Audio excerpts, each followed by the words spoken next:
Today, I'm going to open up about the relationship I have with my boyfriend. I have had a cycle of breaking up with a lot of people ever since I started dating when I was 16, my high school sweetheart.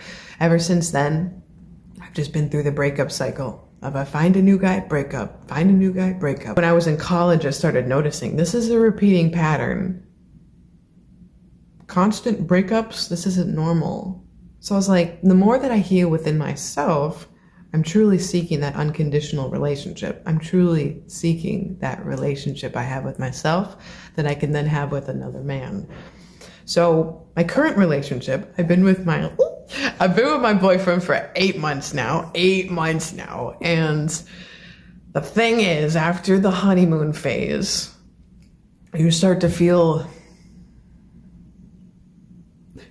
you know what I'm saying? You start to be like, I don't like X, Y, and Z about you. I'm gonna go find better. No, that doesn't exist.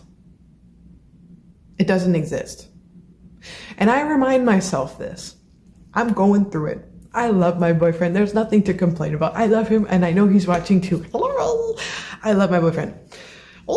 And I know that this is just like that phase that you have to get over. I want to do it. When you see it as a moral obligation, when you see it as a mental battle that you have to go over, because if you keep staying in the breakup cycle over and over and over of the man's not good enough, I'm going to go find better, but there is no better. I want to train this part of my brain that's like, not good enough, not good enough.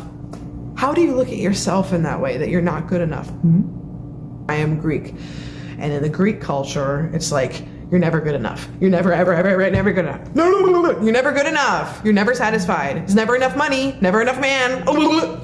When you reprogram your subconscious that everything is enough, that you are enough, that your partner is enough, focus on the abundance, focus on what your partner does provide. The more that you do this work, psychologists say, I have never been there before. I've never been to this Bahamas of the relationship after I think it's after 3 years, you get to this point where everything is Bahamas. I doubt it. But you get over this phase where most people fail and they break up instead of push through and love each other. My inner child deserves to be loved. My inner child deserves to be loved. And I'm like,